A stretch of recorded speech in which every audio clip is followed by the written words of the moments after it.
అందరికీ జేబీమండి. ఇచ్చేసిన మీడియా మిత్రులందరికీ నా తరపున, అలాగే రాష్ట్ర ఎస్సీ కార్పొరేషన్ డైరెక్టర్ గారైన కొల్లాబొత్తుల అప్పారావు గారి తరపున, అలాగే కాకినాడ సిటీ ఎస్సీసీఎల్ ప్రెసిడెంట్న, ఇక్కడున్న తెలుగుదేశం కార్పొరేటర్ల తరపున, తెలుగుదేశం నాయకుల తరపున హృదయపూర్వక ఆహ్వానం తెలియజేస్తున్నామండి. మీడియా సమావేశం ఏర్పాటు చేయడానికి గల కారణం ఏంటంటే, మీరు చూస్తూనే ఉంటారు, ఈ రాష్ట్రంలో ఒక దళితుడిని చంపి డోర్ డెలివరీ చేసిన వైఎస్ఆర్సీపీ ఎమ్మెల్సీ అనంతబాబు రీసెంట్గా ఆ కేసులో సాక్షుల్ని ప్రలోభపెట్టి బెదిరించి, మీరు నాకు అనుకూలంగా సాక్ష్యం చెప్పకపోతే మిమ్మల్ని చంపుతామని చెప్పి ఆ కేసు నుంచి, చంపిన కేసు నుంచి బయటపడడానికి ఆయన ప్రయత్నం చేస్తే ఆ సాక్షులు వెళ్ళి వేళ పోలీసులను ఆశ్రయించారు. ఎఫ్ఐఆర్ నమోదైంది. నమోదైన కేసు మీద ఆయన అరెస్ట్ చేయడానికి వెళ్తే అనంతబాబు గారు పరారీలో ఉన్నారు. పరారీలో ఉన్న అనంతబాబు గారి కోసం పోలీసు వారు ఎదుగుతున్నారట. అయితే మాకు అందిన విశ్వసనీయ సమాచారం, మా దళిత కాలనీల్లో అలాగే దళిత వాట్సాప్ గ్రూపుల్లో ఒక వార్త హల్చల్ చేస్తుంది. ఈ రోజున అనంతబాబుని మీరు పట్టుకోలేరు, ఎందుకంటే అనంతబాబు మా జగనన్న ఇంట్లోనే ఉన్నాడు అని వైసీపీ కార్యకర్తలు దళితుల్ని రెచ్చగొడుతూ పెట్టిన ఒక మెసేజ్ ఒకటి హల్చల్ చేస్తుంది. దాని ప్రకారం ఎమ్మెల్సీ అనంతబాబుని దాచిపెడుతున్నది, ఆయనకి ఆశ్రయం ఇస్తున్నది గౌరవ మాజీ ముఖ్యమంత్రి వర్యులు, ప్రస్తుత పులివెందుల ఎమ్మెల్యే గారైన జగన్మోహన్ రెడ్డి గారు అనేది ఈ రోజున ఆంధ్రప్రదేశ్లో ఉన్న ప్రతి దళిత కాలనీలో వైరల్ అవుతున్న వార్త. అయితే జగన్మోహన్ రెడ్డి గారికి ఇల్లు అంటే మనందరికీ ఒకటే ఇల్లు ఉంటుంది మరి, కానీ ఆయనకి కొన్ని ప్యాలెస్లు ఉన్నాయి. అది లోటస్ పాండ్లో ఈ అనంతబాబు గారిని దాచారా, తాడేపల్లి ప్యాలెస్లో ఈయన దాచారా, కడప ప్యాలెస్లో దాచారా, లేదా పులివెందుల ప్యాలెస్లో దాచారా? దయచేసి జగన్మోహన్ రెడ్డి గారికి మేము ఇచ్చే రిక్వెస్ట్ లాంటి హెచ్చరిక ఏంటంటే, మర్యాదగా ఒక 2 రోజుల్లో నేరం చేసిన వ్యక్తిని, అనంతబాబు అనే ఆయన్ని చట్టానికి అప్పగించండి. మీరు ఆయన కనుక చట్టానికి అప్పగించకపోతే మేము 2 రోజుల కన్నా ఎక్కువ సహించలేం. ఖచ్చితంగా మంగళగిరిలో ఉన్న వైసీపీ కేంద్ర పార్టీ కార్యాలయాన్ని రాష్ట్ర వ్యాప్తంగా ఉన్న దళితులందరూ ముట్టడిస్తాం. ఎందుకు చెప్తున్నాను ఇదంటే, మీరు గతం నుంచి దళితులకు మీ అధికారంలో ఉన్నప్పుడు, జగన్మోహన్ రెడ్డి గారు అధికారంలో ఉన్నప్పుడు దళితులకు మీరు చాలా అన్యాయాలు చేశారు. మేము భరించుకుంటూ వచ్చాం, సహించుకుంటూ వచ్చాం. కానీ ఇప్పుడు ఎవరైతే దళితులను చంపారో వాళ్ళకి మీరు నజరాలాలు ప్రకటించి, వాళ్ళకి మీరు షెల్టర్ ఇచ్చి, చట్టాన్ని నుంచి కూడా తప్పించడానికి మీరు అధికారంలో లేనప్పుడు కూడా ప్రయత్నిస్తే ఇది దళితుల ఆత్మగౌరవ సమస్య. కాబట్టి దళితులందరూ కేంద్ర పార్టీ కార్యాలయం, వైసీపీ కార్యాలయాన్ని ముట్టడించడానికి ఎక్కువ రోజులు సమయం లేదు. నేను మర్యాదగా చెప్తున్నాం, మీరు చూసే ఉంటారు, మీరు అధికారంలో ఉన్నప్పుడు, జగన్మోహన్ రెడ్డి అధికారంలో ఉన్నప్పుడు జగన్మోహన్ రెడ్డికి వ్యతిరేకంగా మంగళగిరి తెలుగుదేశం కార్యాలయంలో ఒకసారి దళితులందరూ గర్జించారు. ఆ రోజు ఆత్మీయ సమ్మేళనమే, కానీ ఈరోజు వైఎస్ఆర్సీపీ కేంద్ర కార్యాలయం దళితుల గర్జనని చూడబోతుంది. అనంతబాబు నేరం చేశాడు, అది ఆయన ఒప్పుకున్నాడు. ఆయన ఒప్పుకున్న తర్వాత కూడా ఆ రోజు ఆయన అరెస్ట్ చేయనివ్వకుండా స్థానిక కాకినాడ మాజీ ఎమ్మెల్యే దూరంపూడి చంద్రశేఖర్ రెడ్డి గారు ఆయన దాచిపెట్టారట. అప్పుడు కూడా వార్త హల్చలైంది. ఆ రోజు కనుక ప్రస్తుత ఎమ్మెల్యే గారు కొండబాబు గారు లేకపోయి ఉండుంటే ఈ రోజున అసలు ఈ హత్య విషయం బయటకే తెలియదు, బయట ప్రపంచానికి తెలీదు. యాక్సిడెంట్ అని క్లోజ్ చేద్దరు. ఆ రోజున ఎప్పుడైతే కొండబాబు గారు అడ్డుపడి ఈ విషయాన్ని బయట తీసుకొచ్చారో ఆ వెంటనే నారా చంద్రబాబు నాయుడు గారు, లోకేష్ గారు దీని మీద వారు స్పందించి ఇమీడియట్గా దీని మీద యాక్షన్ తీసుకోకపోతే మా ప్రభుత్వం వచ్చాక ప్రతి ఒక్కరి మీద చర్యలు తీసుకుంటామని వాళ్ళు హెచ్చరించడం వల్ల 4 రోజులకు 5 రోజులకు తూతూ మంత్రంగా అయినా అరెస్ట్ చూపించారు. జగన్మోహన్ రెడ్డి గారు ఇప్పుడు అనంతబాబు అనే అతను మర్డర్ చేశాడండి, నేరం చేశాడు. అతను చేసింది ఒక నేరమే, కానీ జగన్మోహన్ రెడ్డి గారు ఎన్ని నేరాలు చేశారు తెలుసండి? ఫస్ట్ ఈ నేరస్తుడైన అనంతబాబుని దాచిపెట్టడానికి ప్రయత్నం చేయటం ఒక నేరం. ఆ తర్వాత ఆయన్ని అరెస్ట్ చేయకుండా అది యాక్సిడెంట్ అని కప్పిపుచ్చడానికి ప్రయత్నించారు, అది మరొక నేరం. ఆ తర్వాత ఆయన అరెస్ట్ చూపించినట్టు చూపించి ఆయన నేర చరిత్రను దాచేసి, ఈయన మీద రౌడీ షీట్ లేదు, పాత కేసులు లేవు, ఈయనకి మీరు బెయిల్ ఇవ్వచ్చు అని ఇది వైసీపీ గవర్నమెంట్ నుంచి కోర్టులో అఫిడవిట్ వేయించారు, అది మరొక నేరం. ఇవన్నీ అయిపోయిన తర్వాత కూడా ఆయన జైలుకి వెళ్ళిన తర్వాత లేదు ఆయనకి మీరు కనుక బెయిల్ ఇస్తే మా గవర్నమెంట్కి ఏ విధమైన ఆక్షేపణ లేదు, మేము అంగీకరిస్తున్నామని చెప్పి సుప్రీంకోర్టులో ఆ పొన్నవోలు సుధాకర్ రెడ్డి ఎవరో ఉన్నాడు, అతనితో ఒక అఫిడవిట్ వేయించారు. అది మరొక నేరం. అనంతబాబు ఒక నేరం చేస్తే జగన్మోహన్ రెడ్డి గారు ఇన్ని నేరాలు చేయడానికి ఏమంటే మీకు మేము దళితులు చేసిన అన్యాయం ఏంటంటే వైసీపీ జగన్మోహన్ రెడ్డి గారు? మీ నాన్నగారి దగ్గర నుంచి మీ దాకా దళితులే కదా మీకు ఓట్ బ్యాంక్గా ఉండి ఆయన్ని ముఖ్యమంత్రి చేసాం. తర్వాత మీరు పోటీ పెట్టిన 67 సీట్లకి వెళ్ళడానికి మేము ప్రయత్నం చేసాం. మా ప్రాణాలు కూడా అటుపెట్టి పనిచేసాం. మొన్న 19లో కూడా మీకోసమే కదా మేము పనిచేసాం. 19లో మీరు గెలిచినప్పుడు మీకోసం పనిచేసిన వాళ్ళు మేము కూడా, నాతో సహా. కానీ గెలిచిన తర్వాత ఏం పాపం చేసామండి? మొట్టమొదట డాక్టర్ సుధాకర్ గారు ఎస్సీ మాదిగా డాక్టర్ గారిని రోడ్డు మీద ఇచ్చి కొట్టి చంపించారు. కాబట్టి జార్జ్ ఫ్లాయిడ్ అనే ఒక అతన్ని అమెరికాలో ఒక పోలీస్ ఆయన అలా తొక్కి పడితే ఆయన ఊపిరాడికి చచ్చిపోతే ఆ రోజున అమెరికా అధ్యక్షుడు కూడా బంకర్లో దాక్కునే స్థాయి ఉద్యమం జరిగింది. అట్టుడికిపోయింది అమెరికా. అలాంటిది రాష్ట్రంలో అలాంటి జార్జ్ ఫ్లాయిడ్ని ఎంతమందిని తయారు చేశారు జగన్ గారు మీరు? ఒక డాక్టర్ సుధాకర్ గారు, ఓ చీరాల కిరణ్ కుమార్, ఒక అచ్చెన్న, ఒక ఈ సుబ్రహ్మణ్యం, అక్కడేమో పోలీస్ స్టేషన్లో పెట్టి శిరోమండనం చేసి ఎంతమందిని మీరు ఇబ్బంది పెట్టి ఏం పాపం చేశామేమో అడుగుతున్నాను. మిమ్మల్ని గెలిపించడం కోసం మీ కుటుంబం కోసం ఓట్ బ్యాంకుగా ఉండటం అదేనా మేము చేసిన పాపం? మమ్మల్ని ఎవరైతే కొడితే వాళ్ళని దాస్తారా? మమ్మల్ని ఎవరైతే చంపుతారో వాళ్ళకి మీరు సపోర్ట్ ఇస్తారా? నేరం చేసినోడిని అతనే ఒప్పుకున్నాడు. అనంతబాబు ఒప్పుకునే నేరం చేశానని జైలుకి పోయాడు. ఆ జైల్లోని బయటికి రిలీజ్ చేసేటప్పుడు మీరు ఊరేగింపుల్లో తీసుకొస్తారా? ఏంటి జగన్మోహన్ రెడ్డి గారికి దళిత సమాజం మీద ఇంత కక్ష ఎందుకు? ఏం పాపం చేశాం మేము? ఏమంటే ఇదే జగన్మోహన్ రెడ్డి గారికి గొలగరాయి తగిలింది ఎలక్షన్ ముందు. హత్యా ప్రయత్నం అని గోలగోలు చేసి గగ్గోలు చేశారు. 2019 ఎలక్షన్కి ముందు చిన్న సూదిలాగా చిన్నది ఏదో డాక్టర్ గారు ఇంజక్షన్ చేస్తే సిరంజి గుచ్చుకుంటుంది కదా, అంత గుచ్చుకుంటే అయ్యి బాబాయ్ చచ్చిపోయాడు, అంతే చచ్చిపోయాడు. ఇది హత్యా ప్రయత్నం ఇదని చెప్పి గగ్గోలు పెట్టారు. ఎవరినో భోషుడి కంటే కాదు నన్నే అన్నాడు, భోషుడి కంటే పలానా తిట్టు మా అమ్మని తిట్టారని చెప్పి గగ్గోలు పెట్టి తెలుగుదేశం పార్టీ కార్యాలయం మీద పట్టాభి గారి ఇంటి మీద దాడి చేయించిన ఇదే జగన్మోహన్ రెడ్డి గారు.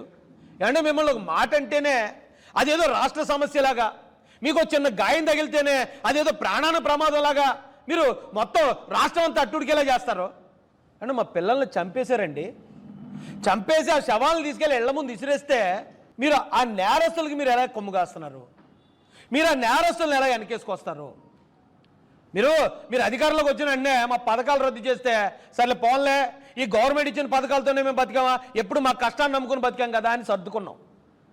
మీరు అంబేద్కర్ గారి పేరు తీసేసి మీ పేరు పెట్టుకుంటే విదేశీ విద్యకి సర్లే కొంతమందిని మనం ఏదో ఒప్పుకుని వాయించిన పెళ్ళి తప్పదు కదా, సరే పోన్లే అనుకున్నాం. అండి మా పిల్లల్ని చంపేస్తూ ఉంటే దళితుల్ని పోలీస్ స్టేషన్లో పెట్టి శిరోమండనాలు చేస్తే మీరు ఆ చేసిన వాళ్ళని ఈరోజు ఇలా కాపాడుకుంటూ వస్తారా? ఇది మీరు ఓడిపోయిన తర్వాత కూడా మిమ్మల్ని మీ వెనకాతలో ఉన్న మాలాంటి ఓట్ బ్యాంక్ అంతా మిమ్మల్ని ఓడించి 151 నుంచి 11లో కూర్చోబెట్టక కూడా మీరు ఇక మేము నేరస్తులు తరిపే ఉన్నాను నేనని మీరు ఈ రోజున ఈ రాష్ట్రంలో ఉన్న దళితులకు ఏం సంకేతం ఇస్తున్నారు? ఏం పాపం చేస్తాం మేము?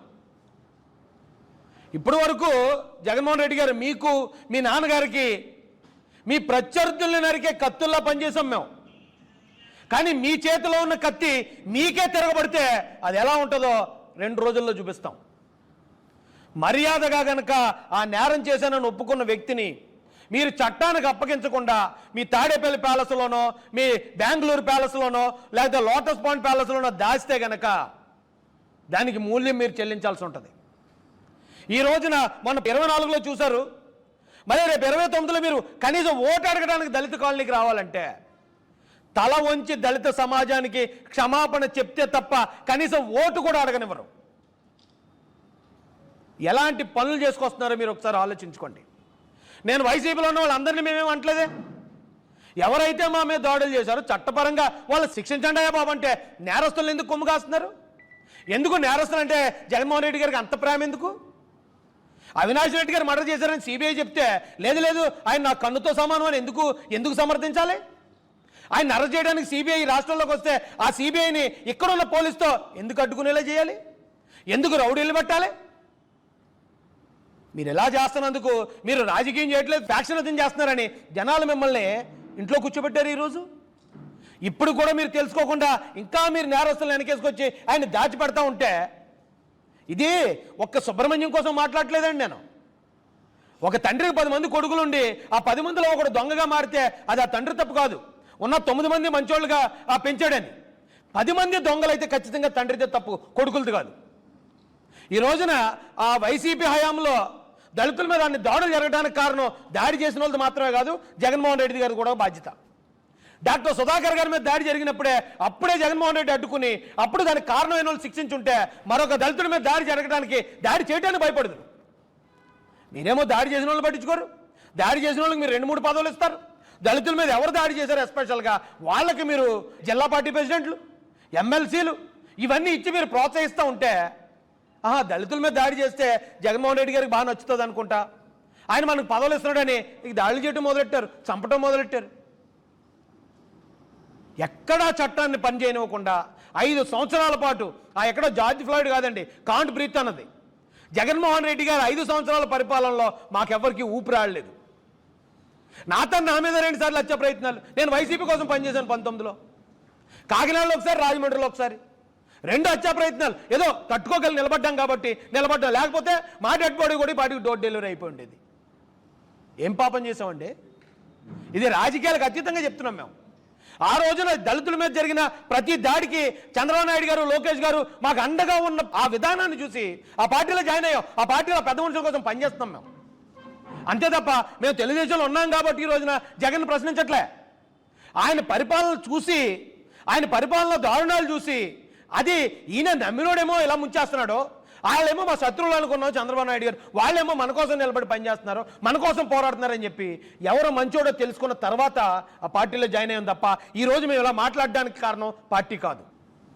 ఆ రోజు నిజంగా చంద్రబాబు నాయుడు గారు, లోకేష్ గారు లేకపోతే ఇంకెంతమందిని చంపే, నాలంటి వాళ్ళు ఎంతమందిని చంపేద్దరు మీరు. నాయకులు కనీసం ఈ రోజున జాతి కోసం మాట్లాడడానికి మిగిలామంటే కేవలం ఆ రోజు చంద్రబాబు నాయుడు గారు, లోకేష్ గారు మాకు ఇచ్చిన ఆ భరోసా. ఖచ్చితంగా హెచ్చరిస్తున్నామండి ఇది మేము.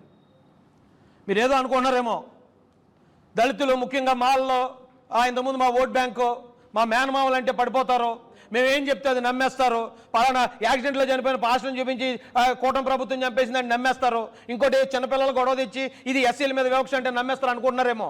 ఆ కాలం పోయింది. మీరు చెప్పే ప్రతి అడ్డమైన అబద్ధాన్ని నమ్మే పరిస్థితులు ఇప్పుడు దళితులు లేరు. అలా ఉంటుంటే మీరు 11 సీట్లకు పడరు. ఇప్పటి నుంచి అయినా పద్ధతి మార్చుకోండి. పార్టీ అంటే 1,00,000 మంది ఉంటారు, తప్పు చేసేవాడు ఉంటాడు, ఒప్పు చేసేవాడు ఉంటాడు, అన్నీ మిమ్మల్ని అంటలేం మేము. కానీ తప్పు చేసిన వెనకేసుకొస్తే మేము మిమ్మల్ని అంటాం, దానికి మీరే కారణం జగన్ గారు. ఈరోజు ఎక్కడితో ఆయన లొంగిపోయి ఉండుంటే, అది అనంతబాబు కేసు, ఎవరో సాక్షుల్ని ప్రలోభపెట్టాడు, బెదిరించాడు, లొంగిపోయాడు అంటే అక్కడితో అయిపోయినది. ఆయన తీసుకెళ్ళి జగన్ గారు ప్యాలెస్లో దాస్తారా? మీరు ఎలా మమ్మల్ని చంపించిన మీరు దాత్తా కూర్చోండి, మేము మాత్రం చెక్కభజన చేసుకుంటూ కూర్చుంటాం. మీరు ఏం చెప్తే ఆ సోది నమ్మి చెక్కభజన చేసుకుంటూ కూర్చుంటామండి. చూశారు కదా మీరు అధికారంలో ఉన్నప్పుడే మేము ఎలా తిరగబడ్డాం, ఎలా మా ఆత్మగౌరవం కోసం నిలబడ్డాము. ఇప్పుడు కూడా అర్థం చేసుకోకపోతే ఎలాగండి? చెప్పండి. వైసీపీలో ఉన్న మిగతా వాళ్ళు, ఈ రోజున వైసీపీలో ఉన్న ఎస్సీలు ఎవరైతే ఉన్నారో వాళ్ళని వీధుల్లో వచ్చి అంటున్నారు. ఏట్రా చంపిన వాళ్ళకి అలాగాలో ఆ ఇళ్లలో దాస్తున్నారట, మీరు అలాగా పార్టీ గురించి చెప్తున్నారని మీ పార్టీ గురించి మాట్లాడిన ఆ రప్ప కుర్రోళ్ళందరినీ చీ అంటున్నారు. మీరేమో అన్నీ చేసుకెళ్తారు, మీకోసం రప్ప అంటూ ఆ పొట్టేళ్ళ నాటిని నరికి జైలుకు పోయేవాళ్ళేమో మా దళితుల పిల్లలు. మీరేమో మీకు నచ్చిన వాళ్ళు సపోర్ట్ చేసుకెళ్తారు. ఎవరైతే మీ మాట నమ్మి ఏ ఆకువేళ్ళలోనో లేకపోతే మరో పెట్టాపురంలోనో మరో ప్రవీణ్ పాడాల విషయంలోనో మీ మాట నమ్మి ప్రభుత్వానికి యాంటీగా వెళ్ళి అబద్ధాలు ప్రచారం చేసే వాళ్ళు జైలుకు పోతున్నారు. ఇంకెంతకాలం ఉపయోగించుకుంటారు సార్ మమ్మల్ని? ఎంతకాలం మమ్మల్ని మీ చేతుల్లో కత్తుల్లో వాడుకుంటారు? దయచేసి ఇప్పుడు కన్నా మారండి. మర్యాదగా 2 రోజుల్లో అనంతబాబును గనక చట్టానికి అప్పగించకపోతే 200% చెప్తున్నానంటే, ఆ రోజు దళితుల ఆత్మీయ సమ్మేళనం మంగళగిరి టీడీపీ ఆఫీసులో 30-40 వేల మంది వచ్చారు. ఈరోజు దానికి 3 1,20,000 మందితో మంగళగిరిలో ఉన్న వైసీపీ కేంద్ర కార్యాలయాన్ని ముట్టడిస్తాం. దళితుడు ఆత్మగౌరవం ఏంటో వైసీపీగా కాదు, ఈ దేశంలో దళితులకు వ్యతిరేకంగా పనిచేసే ప్రతి ఒక్కడికి చూపిస్తాం. ఆషామాషిగా బతిలాడే రోజులు, అడుక్కునే రోజులు పోయేయండి. మమ్మల్ని సమర్థించే వాళ్ళు, మా వెనక నిలబడే నాయకులు, చంద్రబాబు నాయుడు గారు, లోకేష్ గారు లాంటి నాయకులు, పవన్ కళ్యాణ్ గారు లాంటి నాయకులు ఉన్నారు. వారి అండతో మా మీద అవమానాలు చేస్తున్న ప్రతి ఒక్కరిని కూడా ఖచ్చితంగా ఎలా ఎదుర్కోవాలో అలా ఎదుర్కోవటానికి రంగం అంతా సిద్ధమైంది. కార్యాచరణ 2 రోజుల్లో కానీ మీరు అప్పచెప్పకపోతే 2 రోజుల్లో కార్యాచరణ అనౌన్స్ చేస్తాం. అది కేంద్ర కార్యాలయం వైసీపీ తోటే సరిపోదు, ప్రతి గ్రామంలో కూడా ఈ స్థాయి చైతన్యం తీసుకెళ్తాం. వైసీపీ పార్టీ దళిత కాలనీలోకి దిగాలంటే భయపడే పరిస్థితి కల్పిస్తాం. ఇది మీరు హెచ్చరిక తీసుకుంటారా? మీ మంచి కోసం చెప్పాను అనుకుంటారా? లేకపోతే మీ మీద గతంలో మీరు చేసిన దారుణాలకి చిర్రెత్తుకుపోయిన ఒక దళితులుగా మేము మాట్లాడుతున్నాం అనుకుంటారా? మీ విజ్ఞతకు వదిలేస్తున్నాం. ఈ విషయంలో మాత్రం రాష్ట్రంలో ఉన్న కుల మతాలకు అతీతంగా ప్రజలందరూ ఈ రాష్ట్రంలోని దళిత సమాజానికి మద్దతుగా నిలబడాలని మీకు హృదయపూర్వకంగా కోరుతున్నాను. అలాగే తెలంగాణలో ఉన్న తెలుగు వారిని కూడా.